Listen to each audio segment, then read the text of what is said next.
ሰላም ጤና ይስጥልን። በመላው ዓለም የምትገኙ የተወደዳችሁ የሮሃ ቲቪ ተከታታዮች የሰኔ 23 2018 ዓ.ም የምሽት ዜናዎችን ይዘንላችሁ ቀርበናል። የአማራ ፋኖ የውጊያ ስልቱን በመቀየር በአራት አቅጣጫዎች በሰነዘረው አስደናቂ ጥቃት በወለጋ በመሃል አማራ ሳይንትና በጎጃም አውደ ውጊያዎች ያገዛዙን ሙሉ ሬጅመንትና የጦር አዛዦችን በመደምሰስ ከፍተኛ ድል አስመዝግቧል። የግንባር መረጃ ይዘናል። የዓለም አቀፍ ሚዲያዎች ትኩረት ወደ አማራ ክልል ሆኗል። ታዋቂው የፈረንሳይ የዜና ወኪል በአማራ ክልል በአገዛዙ እየተካሄደ ያለው ከባድ ጦርነትና የድሮን ጥቃት እንዲሁም በክልሉ የተጋረጠውን ስጋት አጋልጧል። ሰሙታላችሁ።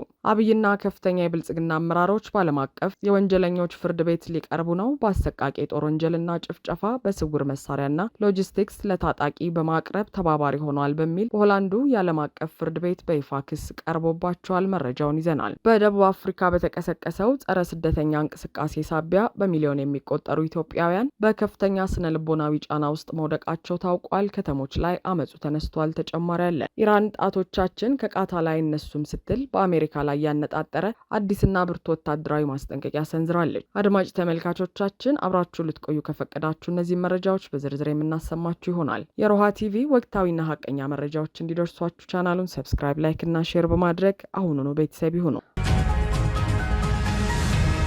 ፋኖ አዲስ የውጊያ ስልት በመቀየር በአራት አቅጣጫዎች በወለጋ በወሎና በጎጃም አውደ ውጊያዎች ከፍተኛ ድል አስመዘገበ። የጠላትን ስስ ብልት መምታት፣ ደካማ ጎኑን ተጠቅሞ መደምሰስና ማዛባት የሁልጊዜም ስራችን ቢሆንም አሁን ግን የጠላትን የስበት ማዕከል መምታትና እዝና ሰንሰለቱን መበተን አዲሱ የውጊያ ስልታችን ነው ሲል አርበኛ ዝናቡ በጎጃም እየተካሄደ ስላለው ድል ገልጿል። አክሎም ጠላት እኛን ቀን ይመጣል ብሎ ሲጠብቅ ከሌሊቱ 11 ሰዓት ላይ ደምስሰን ጨርሰን ቀን አስከሬን ስናስቆጥረው መዋል ለአገዛዙ ጦር ያልተለመደ ዱብዳ ሆኖበታል በማለት መሬት ላይ የተመዘገቡትን ታላላቅ ድሎች በዝርዝር ይፋ አድርገዋል። ድሎ የተመዘገበው በቴዎድሮስ እስር በሚገኘው 201ኛ ኮር 54ኛ ክፍለ ጦር እና ቃል ኪዳን ሊቁ በሚመራው አንድ ልዩ ሻለቃ አማካኝነት በተሰራ የተጠና ልዩ ኦፕሬሽን ሲሆን በዚህም ለወገን ኩራት፣ ለውስጥና ለውጭ ጠላቶች ደግሞ የራስ ምታት በሆነው የድምሰሳ ውጊያ የአገዛዙ አንድ ሙሉ ሬጅመንት ኃይል ሙሉ በሙሉ ተደምስሶ ቀጠናውን ነጻ ማድረግ ተችሏል። በዚህ አስደናቂ ኦፕሬሽን 47 ክላሽ፣ 2 ብሬን፣ 1 ስናይፐር፣ 1 ዲሽቃ፣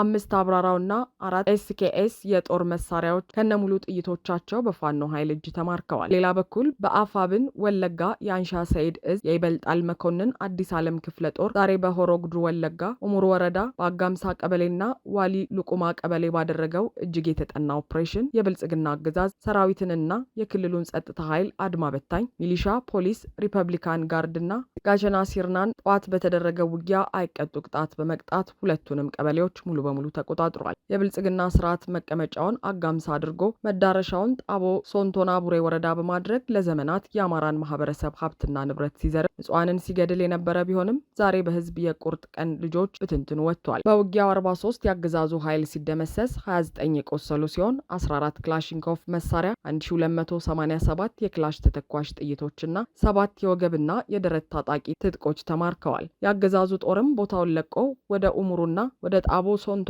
እግሬ አውጪኝ በማለት መፈርጠጡን የአንሻ ሰይድ እዝ ምክትል የህዝብ ግንኙነት መምሪያና የክፍለ ጦሩ የህዝብ ግንኙነት ኃላፊ አበበ አብርሃም አረጋግጠዋል። በተመሳሳይ ዜና በወሎ ቤተ አማራ ቀጠና 2 የፋኖ ታጋዮች ልዩ ተልዕኮ ተሰጥቷቸው በመሃል አማራ ሳይንት ወረዳ ዳንሳ ከተማ ውስጥ በጠላት ጥብቅ ቀይ ዞን ውስጥ ሰርገው በመግባት አስደናቂ ወታደራዊ ጀብዱ ፈጽመዋል። የፋኖ ልዩ ኮማንዶዎች በወሰዱት እርምጃ የጠላትን የሻለቃ አዛዥ ከነ አጃቢዎቹ መሃል ከተማ ላይ በመግደል አንድ ሩሲያ ሰራሽ ስናይፐር ማርከው በድል ታጅበው ወደ እናት ክፍለ ጦራቸው ተመልሰዋል። የኦፕሬሽን የፋኖን የላቀ የውስጥ መረጃ መዋቅርና አስደናቂ ከተማ ውጊያ ብቃትን በተግባር ያሳየ ሲሆን የብልጽግናው አገዛዝ የጥፋት ኃይል በራሱ ካምፕና ጥብቅ ጥበቃ በሚደረግበት ቀጠና እንኳን ደህንነቱ የተጠበቀ እንዳልሆነ ማረጋገጫ የሰጠ ነው ተብሏል።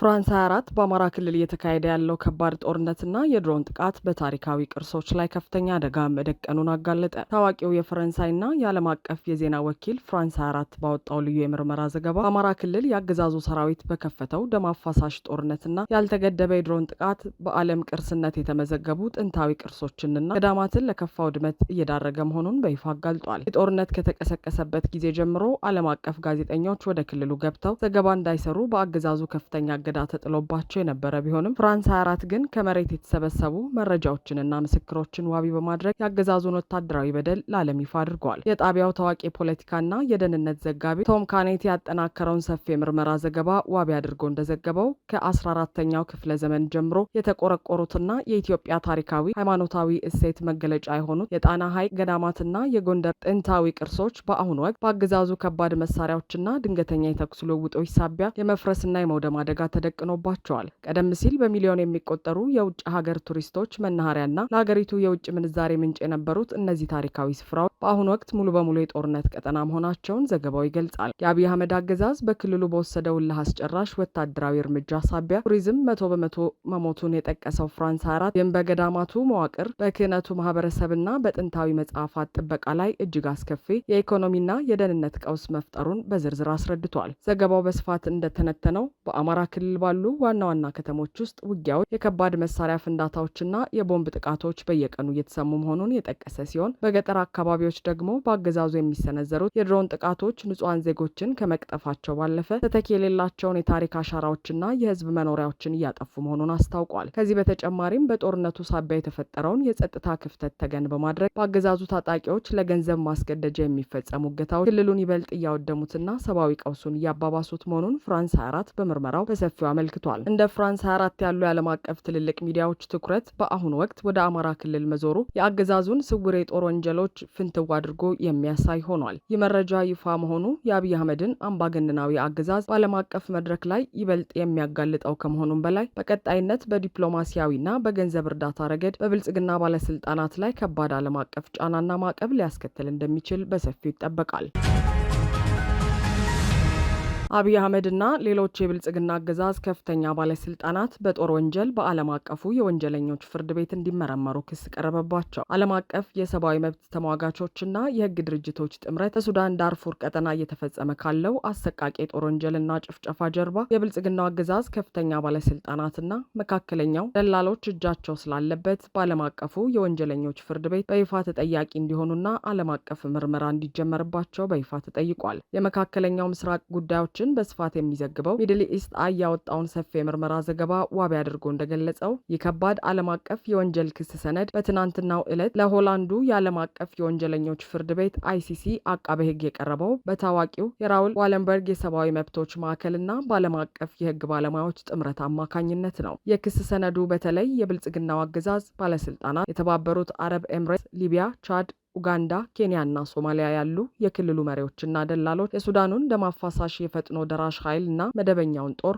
ሆን ብለው መሳሪያ፣ ቅጥር ወታደር፣ ሎጂስቲክስ እና የገንዘብ ድጋፍ በማቅረብ ንጹሐን ዜጎች እንዲጨፈጨፉ አግዘዋል በሚል የሮም ስምምነት አንቀጽ 25 መሰረት የወንጀል ምርመራ እንዲከፈትባቸው ይጠይቃል። ሚድል ኢስት አይ በዘገባው ይፋ እንዳደረገው ለዓለም አቀፉ ፍርድ ቤት የቀረበው የክስ ሰነድ እጅግ አስደንጋጭ የሆኑ ሚስጥራዊ የኮንትሮባንድ መረጃዎችን የያዘ አባሪ አለው። በዚህም መሰረት የፈጥኖ ደራሽ ኃይል የታጠቀ ባቸው አደገኛ የጦር መሳሪያዎች ከአቡዳቢ ከአልአይንና ከራስ አልካይማ አውሮፕላን ማረፊያዎች ከተነሱ በኋላ በቻድ በሊቢያና በኢትዮጵያ በኩል መሬት ለመሬትና በአየር ትራንዚት በማድረግ ከሚያዝያ 2023 ጀምሮ እስከ አሁኑ ሰዓት ድረስ የብልጽግናው አገዛዝ መተላለፊያ ኮሪደር በመሆን ሲያገለግል መቆየቱን በምስክርነት አቅርበዋል። ከዚህ በተጨማሪም ባለፈው ሚያዝያ ወር ላይ የወጣው ይፋዊ ሪፖርት እንደሚያሳየው የጀኔራል ሄሜቲ የፈጥኖ ደራሽ ኃይል በቤንሻንጉል ጉሙዝ ክልል በአሶሳ ከተማ በሚገኝ የብልጽግና ወታደራዊ የጦር ሰፈር ውስጥ ስውር ወታደራዊና የሎጂስቲክስ ድጋፎችን ሲያገኝ እንደነበርና ሳተላይት ምስሎችም ይህንን እውነታ ፍንትው አድርገው እንዳሳዩት ተገልጿል። ይህንን ዓለም አቀፍ የክስ ሰነድ ለፍርድ ቤቱ ካቀረቡት መካከል የካናዳ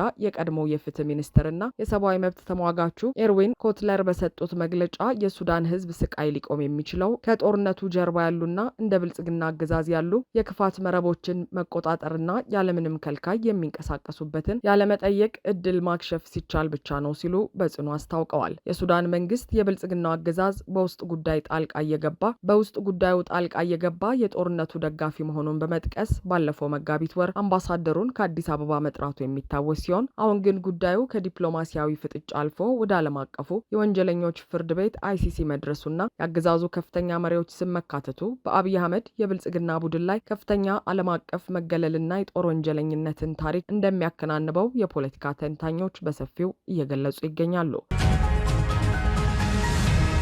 በደቡብ አፍሪካ በተቀሰቀሰው ስደተኛ ጠል እንቅስቃሴ ኢትዮጵያውያን ከፍተኛ ስጋት ላይ መውደቃቸውንና የብልጽግናው አገዛዝ ዝምታን መምረጡ አነጋጋሪ ሆኗል። በደቡብ አፍሪካ ማርች ኤንድ ማርች በተባሉ ጸረ ስደተኛ ኃይሎች አማካኝነት የተጠራውንና መላው አገሪቱን ከተሞች ያሻገረውን ብሔራዊ የስራ ማቆም አድማና ሰልፍ ተከትሎ በዚያ የሚኖሩ በሚሊዮን የሚቆጠሩ ኢትዮጵያውያን ወገኖቻችን አስፈሪ በሆነ ስጋትና ስነ ልቦናዊ ጫና ውስጥ መውደቃቸው ታውቋል። በአሁኑ ወቅት በደቡብ አፍሪካ ዋና ዋና ከተሞች በተለይም በጆሃንስበርግ፣ በፕሪቶሪያና በደርባን ከተሞች ህገወጥ ስደተኞች ሀገሪቱን ለቀው ይውጡ በሚሉ የጠባጫሪነት ሰልፎችና ጥቃቶች ሳቢያ የኢትዮጵያውያን ንብረቶችና የንግድ ማዕከላት ሙሉ በሙሉ ተዘግተው ከተሞቹ በከፍተኛ የፍርሃት ድባብ ውስጥ ይገኛሉ። እንደ አሜሪካ፣ ብሪታንያና የተለያዩ የአፍሪካ ሀገራት ኤምባሲዎች በደቡብ አፍሪካ ለሚገኙ ዜጎቻቸው ተከታታይ ጥብቅ መግለጫዎችንና የማስጠንቀቂያ መረጃዎችን ሲያወጡ አልፎ ተርፎም ዜጎቻቸውን በልዩ ሁኔታ ለማስወጣት ቅድመ ዝግጅት እያደረጉ ነው። ነገር ግን ይህ ሁሉ መከራ በሚሊዮን በሚቆጠሩ ኢትዮጵያውያን ላይ ተደቅኖ እያለ የአዲስ አበባው የብልጽግና አገዛዝና በደቡብ አፍሪካ የሚገኘው ኤምባሲው ጉዳዩ ጭራሽ እንዳልተፈጠረ ዝምታን መምረጡና ዜጎቹ በባዕድ ሀገር ጎዳና ላይ ጥሏቸው መቆሙ ማህበረሰቡን እጅግ እያስቆጣ ይገኛል። በተያያዘ መረጃ የኢትዮጵያ ኦርቶዶክስ ተዋሕዶ ቤተክርስቲያን የደቡብ አፍሪካና ምዕራብ አፍሪካ ሀገረ ስብከት ሊቀ ጳጳስ ብፁዕ አቡነ ሄኖክ መግለጫ ሰጥተዋል። ወገኖቻችን ከሀገራችን እንድትወጡልን በሚሉ ሰልፎች ምክንያት በከፍተኛ ስጋት ውስጥ እንዳሉ እንደሚረዱ ገልጸው ልባቸው በፍርሃት እንዳይናወጥና እንዲጸኑ አሳስበዋል። ሀገረ ስብከቱ በመግለጫው ሰልፎችና ውጥረቶች በሚበራከቱባቸው አካባቢዎችና የንግድ ማዕከላት ያለበቂ ምክንያት ከመንቀሳቀስ መቆጠብና በተለይም በምሽት ሰዓት እንቅስቃሴን ሙሉ በሙሉ ማድረግ ማቆም፣ ከሌሎች ወገኖችና ከቅርብ ጓደኞች ጋር ያለውን የመረጃ ልውውጥና ግንኙነት ማጠናከር፣ ድንገተኛ አደጋ ቢከሰት እንኳን በፍጥነት የሚደርስ የሰንሰለት መረጃዎችን መዘርጋት፣ በማህበራዊ ሚዲያዎችም ሆነ በአካል ከሚደረጉ አላስፈላጊ ክርክሮችና ግጭትን ሊቀሰቅሱ ከሚችሉ ሁኔታዎች ራስን ሙሉ በሙሉ ማራቅ ያስፈልጋል ሲል ጥሪ አድርጓል። ኢራን ጣቶቻችን ከቃታ ላይ አይነሱም ስትል በአሜሪካ ላይ ያነጣጠረ አዲስ ወታደራዊ ማስጠንቀቂያ ሰነዘረች። በአሜሪካና በኢራን መካከል በቅርቡ የተደረሰውን ስምምነት ተከትሎ የትኛውም አይነት ጥሰት በሚፈጸምበት ጊዜ ቴህራን ያለምንም ጥርጥር ገቢና አስፈላጊውን እርምጃ በመውሰድ ምላሽ ትሰጣለች ሲሉ የኢራን ተጠባባቂ መከላከያ ሚኒስትር ማጂድ ሬዛ ብርቱ ማስጠንቀቂያ ሰጥተዋል።